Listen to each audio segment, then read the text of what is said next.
ലേഖനം ദുഃഖാന തിരുനാൾ സമാധിനം 2026 സീറോ മലബാർ സഭയുടെ major arch bishop Raphael Thattil തന്റെ സഹസൂക്ഷിതരായ മെത്രാമാർക്കും വൈദികർക്കും സമർപ്പിതർക്കും തന്റെ അജപാല സൂക്ഷിക്കേൽപ്പിക്കപ്പെട്ടിരിക്കുന്ന എല്ലാ ദൈവജനത്തിനും എഴുതുന്നത്. കർത്താവിന്റെ കൃപ നിങ്ങളോട് കൂടെ ഉണ്ടായിരിക്കട്ടെ. മിശിഹായിൽ പ്രിയ സഹോദരി സഹോദരന്മാരെ, നമ്മുടെ പിതാവായ മാർത്തോമാ ശ്ലീഹായുടെ ദുഃഖാന തിരുനാൾ ഒരിക്കൽ കൂടി നമ്മൾ ആഘോഷിക്കുകയാണ്. നമുക്കും അവരോടൊപ്പം പോയി മരിക്കാം എന്ന് പറഞ്ഞുകൊണ്ട് പരിചിതരായിരുന്ന മറ്റപ്പസ്തോലന്മാരെ ധൈര്യപ്പെടുത്തിക്കാൻ തോമാ ശ്ലീഹ സുവിശേഷ സന്ദേശം ഭാരത ജനതയ്ക്ക് നൽകുന്നതിനായി ഇവിടെ വരികയും 72 ചെന്നൈ അടുത്തുള്ള ചിന്നമലയിൽ രക്തസാക്ഷിത്വം വരിക്കുകയും ചെയ്തു.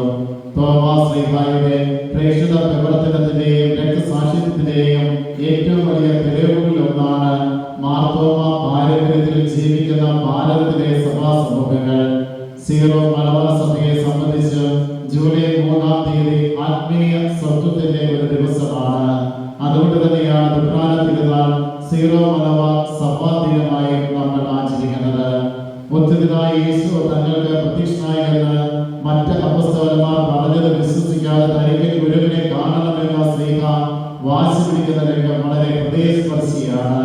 തോമാ ശ്ലീഹായുടെ സംശയം നിഷേധാത്മകമായ സമീപനമല്ല. ആദ്യം സംശയിച്ച തോമസ് പിന്നീട് വിശ്വാസത്തിന്റെ ധീര സാക്ഷിയായി മാറുന്നു. സംശയത്തിൽ നിന്ന് വിശ്വാസത്തിലേക്കും, അന്വേഷണത്തിൽ നിന്ന് സാക്ഷ്യത്തിലേക്കും, ശിഷ്യത്വത്തിൽ നിന്ന് രക്തസാക്ഷിത്വത്തിലേക്കും തോമാ ശ്ലീഹ നടത്തിയ യാത്രയാണ് ഓരോ ക്രൈസ്തവന്റെയും ആത്മീയ യാത്ര. അതുകൊണ്ടാണ് തോമായുടെ ആ വിശ്വാസം മറ്റുള്ള ശിഷ്യരുടെ വിശ്വാസത്തെക്കാൾ നമ്മുടെ വിശ്വാസം കൂടുതൽ ഉപകാരപ്രദമായി എന്ന് മഹാനായ വിശുദ്ധ ഗ്രിഗറി മാർപ്പാപ്പ പറഞ്ഞിരിക്കുന്നത്. ഇന്നത്തെ തലമുറ സംശയങ്ങളുടെയും ആശയക്കുഴപ്പങ്ങളുടെയും നടുവിലാണ് ജീവിക്കുന്നത്. നിർബന്ധിത ബുദ്ധിയുടെയും വിവര വിപ്ലവത്തിന്റെയും ഈ കാലഘട്ടം ഏറെ വെല്ലുവിളികൾ നിറഞ്ഞതാണ്. പരിശുദ്ധ പിതാവ് ലയോ 14-ാം മാർപ്പാപ്പ മാനവ മഹത്വം എന്ന പേരിൽ സാമ്പത്തിക സഭയ്ക്ക് നൽകിയ ആദ്യത്തെ ശാസ്ത്രീയ ലേഖനം ലോകശ്രദ്ധ ആകർഷിച്ചിരിക്കുകയാണ്. മനുഷ്യരിൽ ദൈവം നിക്ഷേപിച്ചിരിക്കുന്ന മഹത്വത്തിന്റെ അടിസ്ഥാനത്തിൽ സാങ്കേതിക വിദ്യ മനുഷ്യന് വേണ്ടിയാണെന്ന്, അതിനാൽ തന്നെ മനുഷ്യൻ സാങ്കേതിക വിദ്യയുടെ അടിമയാകരുത് എന്നതുമാണ് ഈ ശാസ്ത്രീയ ലേഖനത്തിന്റെ അടിസ്ഥാന ദർശനം. പരിശുദ്ധ പിതാവ് ഇപ്രകാരം പറയുന്നു: മനുഷ്യന്റെ അന്തസ്സ് അവന്റെ കഴിവുകളുടെയോ സമ്പത്തിനെയോ സാമൂഹിക സ്ഥാനത്തെയോ ആശ്രയിച്ചല്ല, അത് ദൈവത്തിന്റെ സ്നേഹത്തിൽ നിന്നുള്ള ദാനമാണ്.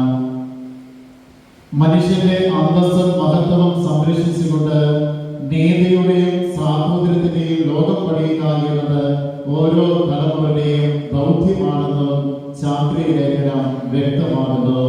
ഇന്നത്തെ മാധ്യമ ഡിജിറ്റൽ സംസ്കാരത്തിൽ മനുഷ്യ ഹൃദയങ്ങളിൽ ധ്രുവീകൃതവും വിരോധവും വർദ്ധിപ്പിക്കുന്നതിനാൽ സത്യത്തെ അന്വേഷിക്കുകയും വിവേകപൂർണമായ കൂട്ടായ തീരുമാനങ്ങളിലേക്ക് എത്തിച്ചേർക്കുകയും ചെയ്യേണ്ടത് ക്രൈസ്തവരുടെ അടിയന്തര ഉത്തരവാദിത്തമാണെന്ന് മാർപ്പാപ്പ ഓർമ്മിപ്പിക്കുന്നു.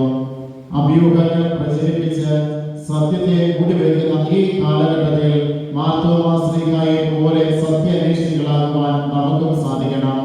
സോഷ്യൽ മീഡിയ വിവിധ ജീവിത മേഖലകളിൽ സഹായകരമാണ് എന്നതിൽ തർക്കമില്ല.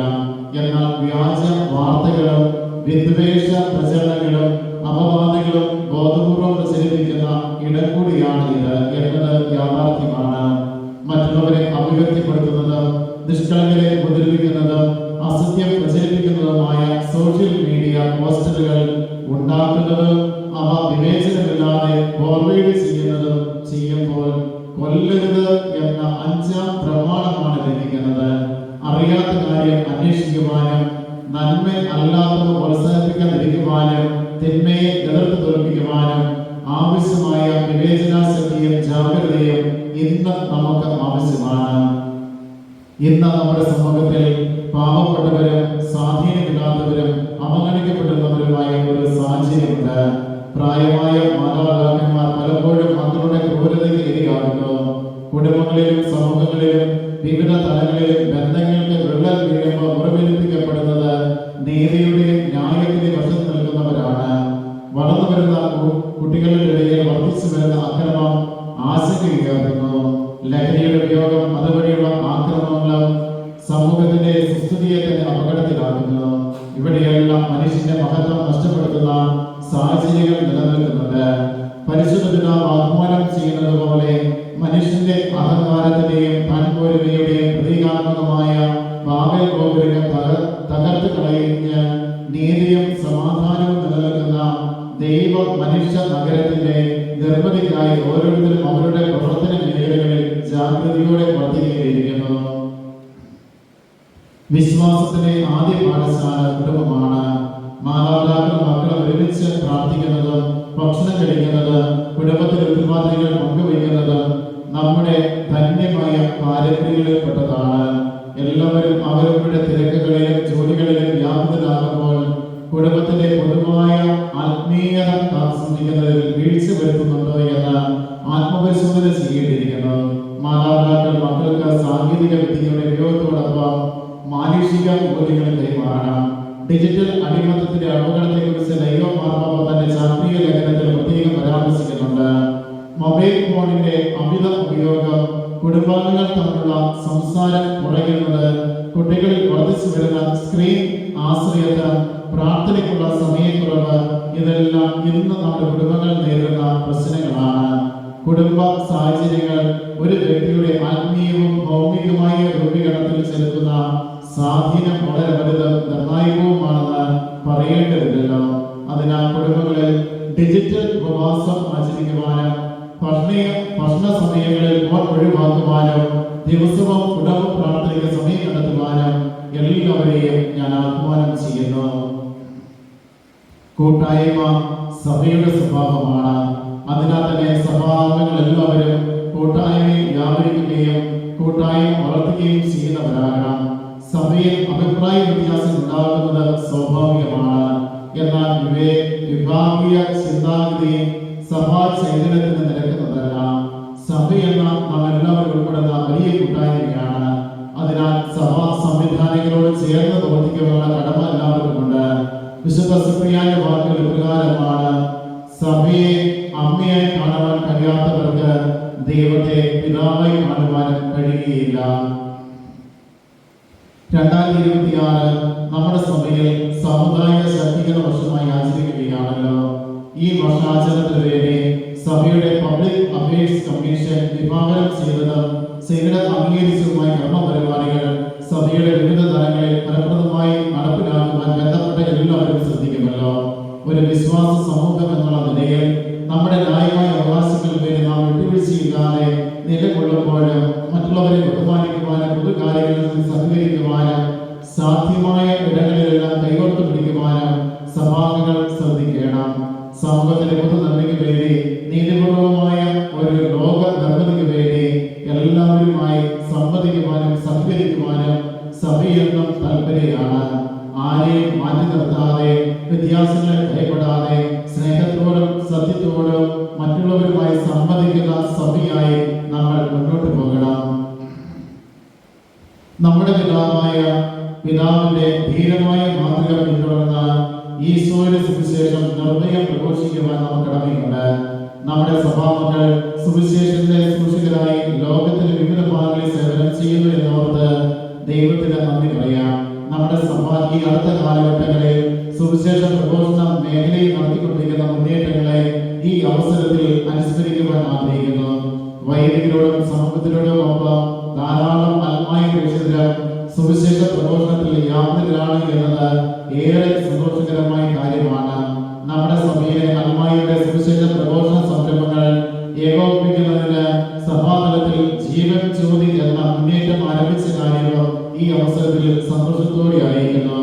നമുക്ക് സാധിക്കുന്ന വിധത്തിലെല്ലാം എല്ലാ പ്രേക്ഷിത സംരംഭങ്ങളെയും സഹായിക്കുകയും അവയുടെ ഫലപ്രാപ്തിക്ക് വേണ്ടി പ്രാർത്ഥിക്കുകയും ചെയ്യാം. ഹൊസൂർ സീറോ മലബാർ രൂപതയുടെ നേതൃത്വത്തിൽ മൈലാപ്പൂരിൽ മാർത്തോമാ ശ്രീഹായുടെ കബറിടം സ്ഥിതി ചെയ്യുന്ന സാന്തോ കത്തീഡ്രലിന് സമീപം നമുക്ക് സ്വന്തമായി ഒരു തീർത്ഥാടന കേന്ദ്രം തയ്യാറായി കൊണ്ടിരിക്കുന്ന വിവരം സന്തോഷപൂർവ്വം അറിയിക്കുന്നു. ഇതിന് നേതൃത്വം നൽകിയ അഭിവന്യ മാർ സെബാസ്റ്റ്യൻ പേടോലിപ്പറമ്പിൽ പിതാവിനെയും തിരുവിതം മുഴുവനെയും അഭിനന്ദിക്കുന്നു. ഈ സംരംഭത്തിൽ ഇതുവരെ നിർലോഭമായ സഹായം ക്രിസ്തു രൂപതയ്ക്ക് നൽകിയ എല്ലാവരെയും നന്ദിയോടെ ഓർക്കുന്നു. നമ്മുടെ പിതാവായ മാർത്തോമാ ശ്ലീഹായുടെ കബറിടത്തിനടുത്ത് നമുക്കൊരു ആരാധനാലയ സ്ഥലം ഉണ്ടാവുക എന്നത് വലിയ സ്വപ്നം പൂർത്തീകരിക്കുവാൻ നമ്മുടെ എല്ലാ ഇടവുകളിലും സാധിക്കുന്ന വിധത്തിലുള്ള സഹകരണം ഉണ്ടാകണമെന്നും കൂടി ഞാൻ സ്നേഹപൂർവ്വം ഈ അവസരത്തിൽ അഭ്യർത്ഥിക്കുന്നു. ഈശോയെ പ്രിയപ്പെട്ടവരെ, തോമാസ് ശ്ലീഹായിലൂടെ നമുക്ക് പകർന്നു കിട്ടിയ ഈശോയുടെ വിശ്വാസത്തിന് ജീവൻ കൊണ്ട് സാക്ഷ്യം നൽകുവാൻ ഈ കാലഘട്ടത്തിൽ നമുക്ക് സാധിക്കണം. ഇന്നത്തെ സാഹചര്യത്തിൽ എല്ലാവരും ശാരീരികമായി രക്തം ചിന്തി കർത്താവിന് സാക്ഷ്യം നൽകുവാൻ വിളിക്കപ്പെടുന്നില്ല. എന്നാൽ സഭയിലും സമൂഹത്തിലും കുടുംബങ്ങളിലും മറ്റെല്ലാ ജീവിത സാഹചര്യങ്ങളിലും സത്യത്തിന്റെയും നീതിയുടെയും വിശ്വാസത്തിന്റെയും ക്ഷമയുടെയും എളിമപ്പെടലിന്റെയും ധൈര്യമായ രക്തസാക്ഷിത്വം ഈ കാലഘട്ടം നമ്മിൽ നിന്ന് ആവശ്യപ്പെടുന്നുണ്ട്. ബാബേൽ ഗോപുരങ്ങൾ പണിയുന്നവരാകാതെ ദൈവവും മനുഷ്യനും ഒരുമിച്ച് വസിക്കുന്ന നഗരങ്ങൾ സഭയിലും സമൂഹത്തിലും കുടുംബങ്ങളിലും നിർമ്മിക്കുന്ന കർത്താവിന്റെ യഥാർത്ഥ ശില്പികളായി നമുക്ക് മാറാം. ദുഃഖാന തിരുനാളിന്റെയും സഭാദിനത്തിന്റെയും ആശംസകൾ എല്ലാവർക്കും സ്നേഹപൂർവ്വം നേരുന്നു. നമ്മുടെ കന്യകാമറിയത്തിന്റെയും മറിയത്തിന്റെയും പിതാവിന്റെയും മാർ തോമസ് ശ്ലീഹായുടെയും സകല വിശുദ്ധരെയും വാഴ്ത്തപ്പെട്ടവരുടെയും മാധ്യസ്ഥവും അനുഗ്രഹവും നമ്മോടും നമ്മുടെ എല്ലാ പ്രവർത്തനങ്ങളോടും ഒപ്പം ഉണ്ടായിരിക്കട്ടെ. കാക്കനാട് മൗണ്ട് സെന്റ് തോമസിലുള്ള മേജർ ആർച്ച് ബിഷപ്പിന്റെ കാര്യാലയത്തിൽ നിന്ന് 2026 ആണ്ട് ജൂൺ മാസം 20-ാം തീയതി നൽകപ്പെട്ടിരിക്കുന്നത് മിശിഹായിൽ സ്നേഹപൂർവ്വം റാംപേട്ടയിൽ സീറോ മലബാർ സഭയുടെ മേജർ ആർച്ച് ബിഷപ്പ്